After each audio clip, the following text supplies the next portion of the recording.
What's good, BookTube? It's Monty here. I'm back again, and today we're going to be doing something a little bit different, but not really. And it's my summer books. I'm not going to call it a TBR, but I will be going away for 3 months to a summer camp, and since the internet will not be a thing there, and obviously television will not be a thing, it's the perfect excuse for me to read these books that I've accumulated. There's quite a few that I've accumulated over the past several years that I haven't been able to read or finish. Anyway, let's just get on to it. We're going to start off with mass markets and then go to paperbacks and then my hardcovers because that seemed like the most efficient way to do this. So we have first up Diana Gabaldon's Outlander. I know that the Bookworm's Buddy was doing a read along of this. The whole series, actually, I think she's doing a read along of this, and they did this book back in like January, I want to say. Might have been December. And I don't know. I started reading it and I wasn't feeling it, so I put it down. But it deals with a Scottish, I believe she's a Scottish nurse. She might be an English nurse, but she's on a holiday with her husband after World War II, I want to believe. Yeah, after World War II. And then I guess at some point she goes back in time and there's a Scotsman that she falls for, which to me was probably the part of the whole setup that I wasn't really feeling because I liked her husband in the little part that I read, so for her to fall in love with some other guy was kind of upsetting to me, but whatever. I'm going to try and finish it. Next up, we have Atlas Shrugged by Ayn Rand. This is a pretty popular book, so I'm not going to try and give a description. I'll leave a link to Goodreads below. Next is The Fountainhead, also by Ayn Rand, and again, check Goodreads because I couldn't tell you based on the back of this book. So on to my paperbacks. We have Cress by Marissa Meyer, which I picked up a long time ago. I hauled it. It's in a haul video. I haven't read it yet, really, but I'm going to. Then we have The Complete Sherlock Holmes, Volumes 1 and Volume 2. I wasn't initially going to bring them, obviously by Sir Arthur Conan Doyle. I wasn't initially going to bring them, but I figured that the stories themselves are actually pretty short. So if I ever wanted something short, this is probably a good place to start since I like mystery, but I haven't actually read Sherlock Holmes. Next, we have The Silkworm by Robert Galbraith, aka Joe Rowling. This is the second book in the Cormac McStrike mystery novel series she has going on. This one deals with a disappearance, I believe. Yes. So this one's about a disappearance. So we're going to see how that goes. The first one I enjoyed, I believe. I don't think I have a review of it, but I did enjoy the first one. Next, I have The Knife and Never Letting Go by Patrick Ness. I believe this is supposed to be a sort of post-apocalyptic, maybe dystopian, some kind of alternate world type deal thing where everyone can hear each other's thoughts, but then the main character goes someplace and he can't hear the thoughts of other people, and I guess that's when all hell breaks loose. This is really popular on BookTube a long time ago, and when I picked this up, it was like the first time that my Barnes & Noble had ever had the book. I was like, it's here, so why not pick it up? So we have that. Next, we have The Art of Fielding by Chad Harbach. I started reading this, I want to say a year ago, might be 2 at this point, I don't really remember. It's about baseball, and this man, not this man, it was a college student who gets like a scholarship to go play baseball for this school, and I guess he gets injured or something, I don't know. But again, this is another popular book a couple years ago, but I had some issues with the black character in the book, and I'm sensitive to these things. If you have a bad black character, I'm not going to read your book. I'm going to give him another shot. Next, I have Stephen King's 11/22/63, which I believe the Bookworm's Buddy did a read-along of this like a year ago at this point. Hulu is coming out with a mini-series based on the book. It deals with the assassination of JFK, and there's time travel, and that is what really sold me, because it was Stephen King, and it wasn't like super murdery and scary, and I wasn't going to have nightmares, so I picked it up. Eventually, I'm going to finish it.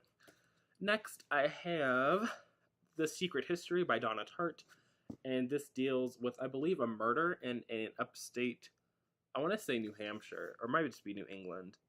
somewhere in New England, and there's a murder, and there are students, and it was giving me like How to Get Away with Murder vibes a little bit.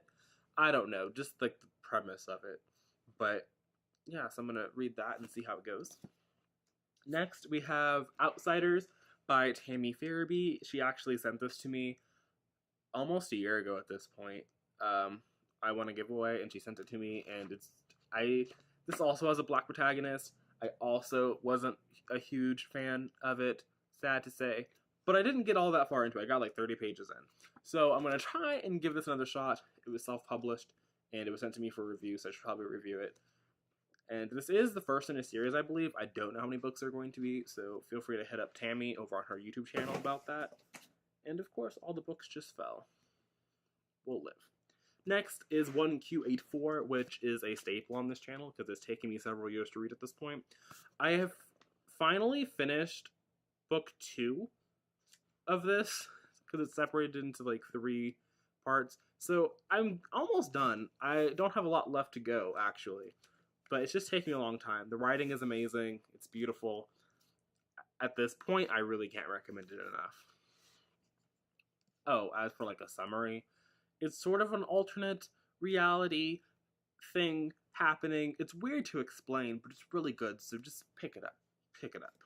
Next is Ken Follett's Fall of Giants, which is the first in a trilogy. This one is about 5 families, and after World War I believe. So it mixes my favorite things like epics and history. I recently watched Chapter Stacks's unhauling video, and she was giving away a different book by Ken Follett, and she was warning about how his books contain a lot of rape. So apparently that might be here, and I'm not really here for that, but we'll see. We'll see. I'll let you know how it goes if I get to it. Next, I have 300 Million by Blake Butler, which deals with the apprehension of a pedophile, I believe. But it might not be the best book to bring to a summer camp, but whoops. Next is The Goldfinch by Donna Tartt, and this deals with a young man whose mom died in a museum explosion, which isn't really a spoiler because it happens right at the beginning of the book, and that's really all that I've read so far. People love this book. There are several reviews already on BookTube, so if you're interested in this, I'm sure you could just type it into the search bar. It won a Pulitzer Prize, so people like it. So if you want to know more about it than that, feel free to go and Google it.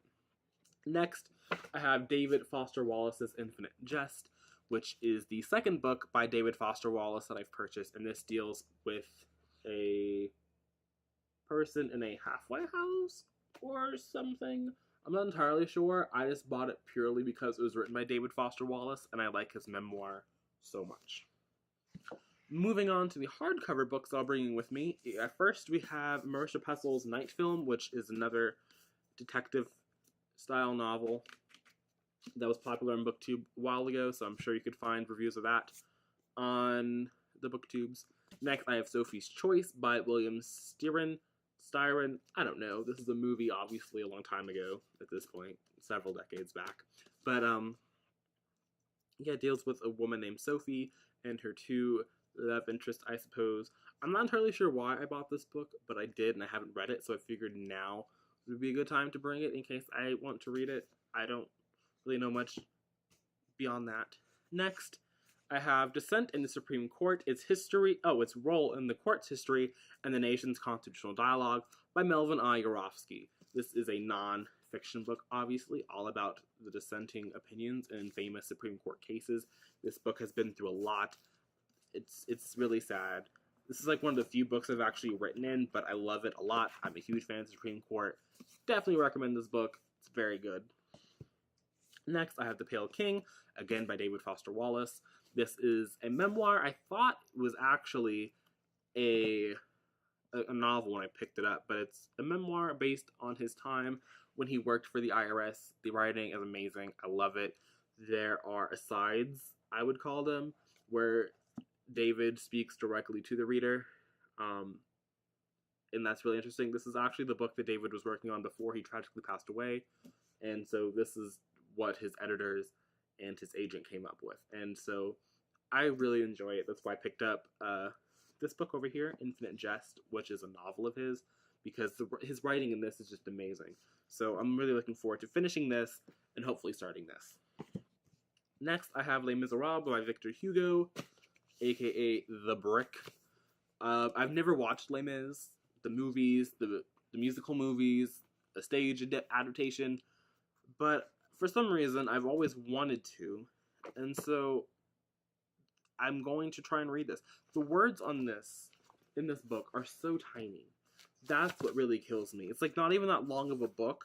It's only like 900 pages, which is nothing since I've read, Game of Thrones and a lot of other books, but their words were a little bit bigger than this, but these are super tiny and it's super long, so I've always just been, I haven't finished. James Ellroy's Perfidia, which is another detective novel that takes place in Los Angeles during World War II, and it deals with the murder of a Japanese-American family, and so that's obviously going to be a pretty big deal during World War II, given internment and all the other terrible things. And then the last but not least, I have an audiobook, which I obviously can't show you, but I've been listening to Hanya Yanagihara's A Little Life recently for friends on Goodreads, and you'll see my updates and how I low-key hate the book, and at this point I'm just hate listening because I just can't believe that the book gets this bad. So there's that. That's what I have planned to have at my disposal this summer. I'll not necessarily read, but they'll be the books that I'm bringing with me, so if I ever get downtime and I'm bored, that's what I'm reading. If you have summer TBRs or other summer videos, let me know down below what you plan on reading. And I'll see you again, hopefully real soon.